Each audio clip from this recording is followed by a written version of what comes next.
Hello, and welcome to the latest edition of Cutting Through. I'm Mitchell Plitnick, the president of Rethinking Foreign Policy and the author of the Cutting Through newsletter on Substack. I wanted to talk today about annexation, which has been back in the news, the idea of Israel annexing the West Bank, particularly. There's some talk, of course, about annexing Gaza after resettling it, but really, when we're talking about annexation, we're talking about the West Bank. Um, and that's been in the news. There's been more talk of it. Um, and I mentioned, actually, I touched on it in my article that I believe will be published today at Mondo Weiss. So go check it out at mondoweiss.net. Um, I touch on the issue of annexation, but it merits a deeper discussion and a more detailed one. So here it is. And the top line takeaway, the big point is that whether or not Israel actually formally annexes the West Bank is not nearly as important as it's being made out to be. Despite the howls and the yells and the wailing from Washington and from Riyadh and from Ramallah and from Israel itself and all of the hoo-ha that this idea brings, and all the different Arab states stating that this is a red line, as if Israel's formal annexation would really change somehow the playing field, and frankly, it wouldn't. It doesn't really make that big a difference. So why is it being discussed so passionately? Why is it such a big deal? So let's look at that. So um, in the wake of many European and other Western states recognizing the state of Palestine that does not exist yet, um, the Israeli right in particular immediately responded by saying we must answer this by annexing the West Bank. And what they mean, interestingly, by annexing the West Bank is they would consider most of the West Bank Israeli sovereign territory, except certain Palestinian areas, certainly the major cities of Ramallah, Jericho, probably Hebron, um, and other large Palestinian population centers. Well, they don't want to annex that, and of course, the reason being that if they do annex it, it will be hard for them to avoid offering Palestinians citizenship. I'm sure they would find a way to do that, but it further exposes the apartheid nature of Israel, because they will not.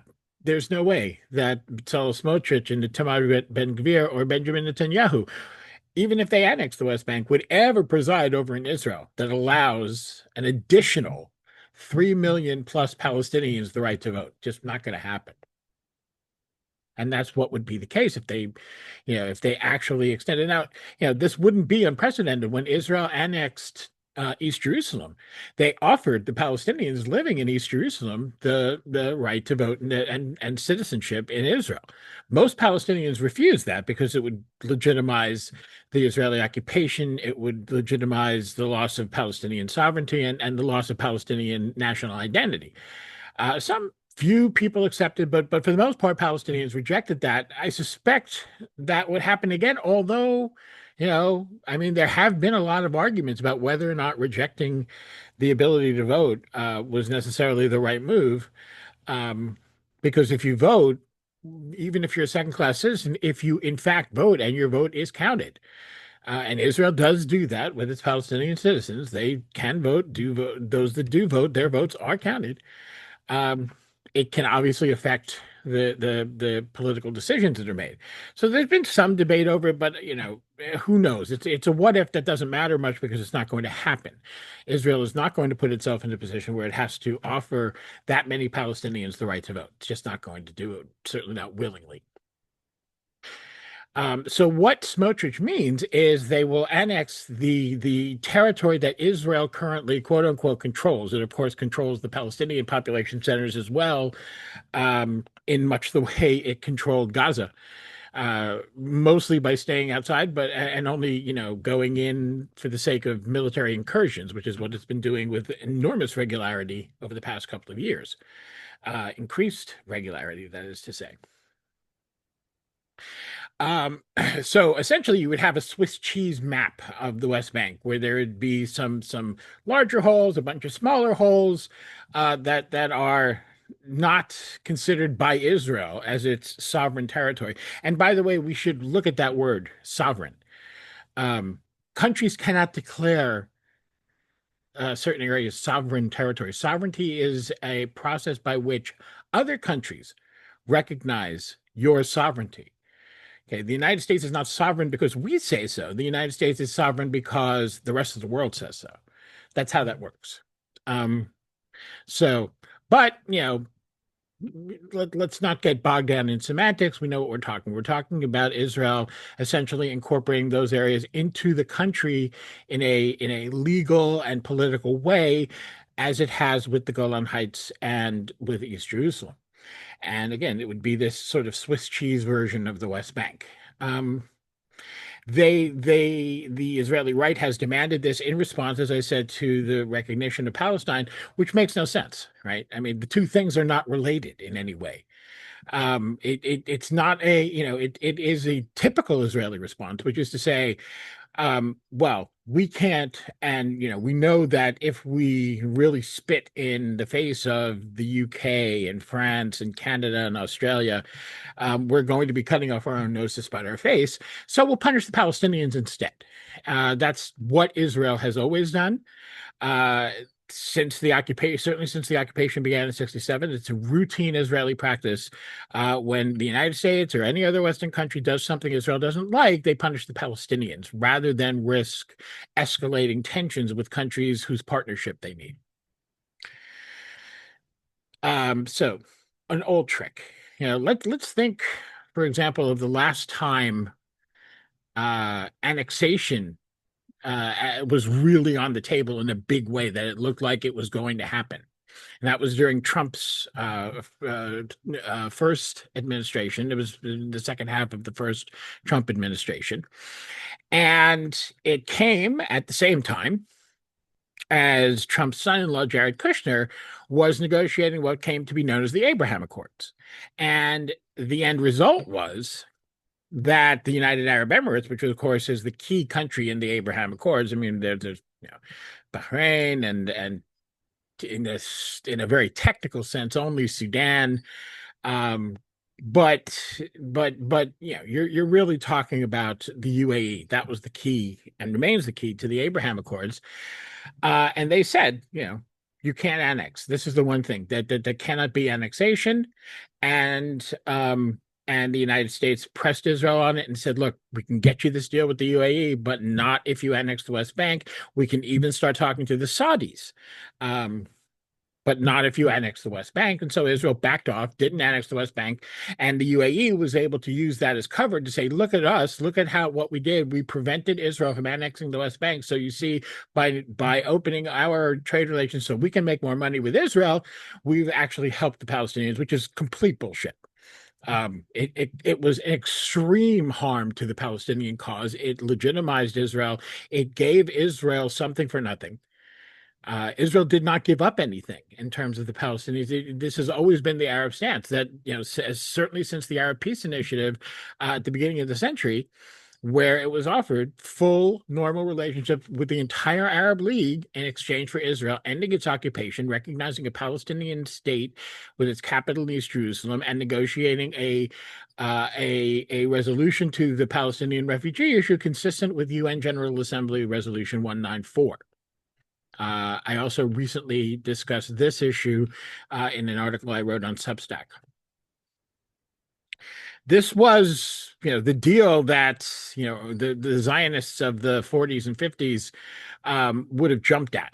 This was exactly what they wanted. But they, of course, were not running an Israel that was, central to many global industries, and more importantly, central to geopolitical concerns and strategic concerns. But the UAE used this as cover to get into the Abraham Accords, and they have continued to use it. They are using it now, and they are telling the United States that this is a red line. Annexation remains a red line. The Saudis have certainly made it clear that annexation is going to scrap any hope of normalization anytime soon.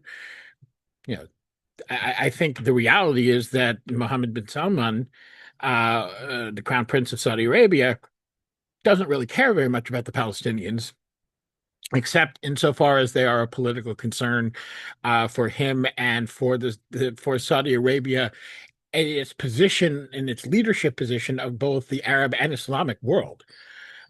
Which is very important to Saudi Arabia, and completely abandoning and stabbing the Palestinians in the back openly, as opposed to covertly, which the Saudis have been doing for decades. That would not be that would cause them harm that they don't want to have happen. So I think, now if Israel did annex the West Bank and you wait 10 years, who knows where that goes and how that becomes normalized and how then the Saudis could still then go ahead and find normalization. But for right now, in the foreseeable future, they're not going to do that. And I think they've made that very clear to Donald Trump. So Donald Trump has made it clear to Israel publicly that, as he put it, he will not allow Israel to annex the West Bank. Okay, that sounds good. It also sounds like a big deal, right? I'm putting my foot down. Israel can't do this. It's not a big deal. Israel has, in fact, been de facto annexing the West Bank since 1967. It does this by a gradual process, a slow process. I mean, it's been, right, 58 years. So that's, clearly a gradual process, but it is a process that has moved inexorably forward and has produced real results, such that if you look at a map of the West Bank now, you see settlements dotted in such a way as to completely strangle Palestinian life. They're surrounding every Palestinian major population center. And so it's very, very hard for Palestinians to connect one city and even major towns to another. And that, of course, has, severe economic impact in the best of times. In the worst of times, which is now, it's crippling. And we've all heard the stories for many, many years about Palestinians, getting stuck at checkpoints and getting, having to, even when they're not, having to drive in such a circuitous route around the West Bank that, a half-hour trip turns into 2.5 hours, 3 hours. That sometimes road closures prevent Palestinians from getting to work, to school, and to medical care. All of these things, that's been going on, and it's all been expanding. So what Israel does is they plant these settlements in various places, and around every settlement is a sort of buffer zone. And as the settlement expands, the buffer zone expands. So you can imagine the core, and the core kind of grows like this, but the buffer zone around it is bigger to begin with and grows exponentially larger. That's one way. And then, of course, setting up new settlements, so-called illegal outposts that then retroactively get recognized and become official settlements and get hooked up to the Israeli grid. And what you have now is a complete infrastructure, a complete physical infrastructure connecting all of these Israeli settlements in the West Bank to Israel itself, and basically completely integrated on every level, economically, politically, and physically. The physical infrastructure is connected to Israel. I recall when I went to a settlement in Gaza before Israel pulled out of all those settlements, and you saw hoses that provided water for the settlement that came in from Israel, and they were all over the ground. And that was a sort of sign. You didn't see that in the West Bank. In the West Bank, you had a normal, what we would call normal plumbing system, and water is provided, to the settlements houses in perfectly, Western style quantities. Whereas Palestinians, of course, get these deliveries to water towers on the roofs of their houses. And if they run out, they run out. You just got to wait till the next delivery. Yet another example of apartheid in action. So you have a situation where Israel has continued this expansion, and Trump is not going to stop this expansion. That is not what Trump is saying. Trump is saying he will not allow annexation. And what he means is he will not allow Israel to formally declare that it is that the West Bank and whatever territories of the West Bank Israel declares are now Israeli territory just as much as Tel Aviv and Haifa. That's what he's saying he will stop. He will not stop the settlement expansion. He will not stop, for example, the construction of settlement in the E1 corridor. This has been in the air for literally decades at this point.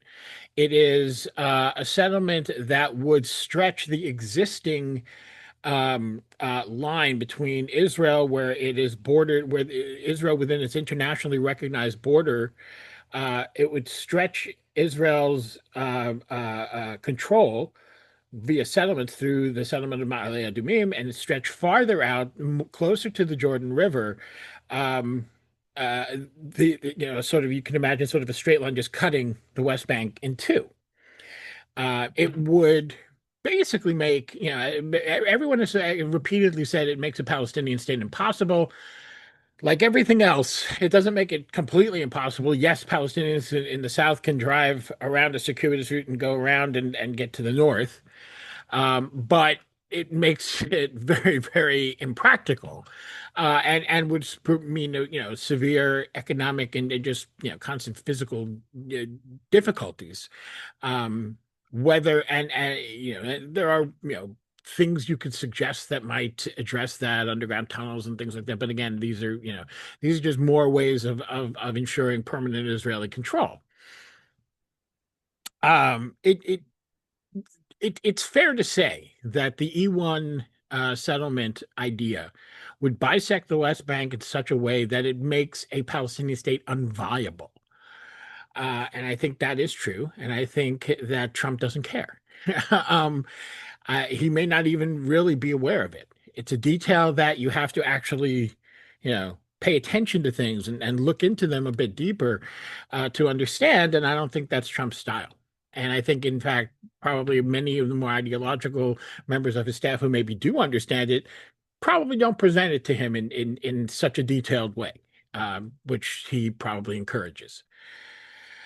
So in general, Trump is not going to stop settlement expansion. He's not going to stop the tightening of Israeli control around Palestinians, towns, and villages. He's not going to stop the continued Israeli incursions that are destroying refugee camps and small Palestinian villages and making those people into refugees for the third, fourth, and fifth time, sending them scattering to places in the West Bank. Uh, to family members or whatever, cramming people in even tighter than they already are, creating a situation that leads up to something like what Gaza looked like before October 7th, 2023. He's not going to stop any of that. He's only stopping if he actually, holds fast to this, which is not at all clear. He hasn't as I'm recording this, he hasn't yet met with Benjamin Netanyahu, which is he will be doing in 2 days, and we'll see, how Netanyahu responds. Netanyahu may be willing to give in on this point in order to continue the genocide in Gaza, because Netanyahu knows full well that whether Israel annexes a certain, declares its annexation or not, it is de facto annexing the West Bank. I mean, one can argue it has already de facto annexed the West Bank in every way that matters. Um, and yes, if he backs away from it, he will have some problems with Bezalel Smotrich and Tamar Ben-Gvir and some of the right-wing elements, even in his own Likud party. But I think he can get past them because those people also know this. They are people who are pandering to their own audience and their own political bases, but they know how this works. And I think they will call Netanyahu names and they will threaten to leave the government and this and that, and then the storm will blow over and things will continue as the status quo and the misery that represents. So I think it's important to keep in mind that this whole brouhaha over annexation is a lot of smoke and not a lot of fire. Now, I'm not going to say that if Israel does annex the West Bank in terms of declaring it as Israeli sovereign territory, as it has on the Golan Heights, as it has in East Jerusalem, um, the it is a step. It does matter. I'm not saying it doesn't matter at all. It does matter somewhat. People recognize that Israel has integrated the Golan and integrated East Jerusalem into Israel in such a way that you know, Israelis don't notice the difference at all when they go to those places. And the world has more or less gotten used to the way they are. And you have to remind people that the world does not, outside of the United States, the world does not recognize the annexation of the Golan. And even the United States, which has kind of de facto recognized the annexation of East Jerusalem by moving its embassy there, hasn't actually declared its recognition, technically speaking. And the rest of the world hasn't at all. So it matters in a certain sense. It matters in the diplomatic sense. It will matter in terms of if we ever get to a place where we're actually negotiating a full resolution of this issue. It will matter then, but right now it really doesn't, and it's a lot more. As I said, it's a lot more smoke than fire. It is a way also of distracting from Gaza. It's a way of Netanyahu, I believe, and I believe this is what Netanyahu will try to do on Monday when he meets with Trump, is he will kind of use annexation as a bargaining chip to get Trump to back off the idea of ending the Gaza genocide. Um, and I think there may be ways that Netanyahu will have to finesse even that, but given how much Trump has publicly invested in stopping it in the last week or so. But I think he can probably pull that off. And I think that's exactly what all this annexation talk is really at its root about. So don't be fooled. People have, Israel has been doing this for a long, long time. It's generally worked. So they're going to continue to do it. As long as it works, why shouldn't they? So just keep in mind of that, and yeah, don't take the eye off the real issue, which is the genocide in Gaza and the ongoing and escalating ethnic cleansing and violence in the West Bank, all of which is meant to eventually, and it can be a very, very long-term plan, but all of this is meant eventually to destroy the Palestinians as a nation, to send most of them out of the territory, and then if there's a few Palestinians left, fine, make them Israeli citizens, second class, of course. So that's where we stand. Please, like, subscribe. If you can support this work, I urge you to go to mitchellplitnick.substack.com, where you can become a paid subscriber, or you can make a one-time donation. This is how this work happens. Um, don't get I don't get funding from anywhere else besides supporters, besides support from my supporters. So if you can do it, please do, and expect to hear more from me soon.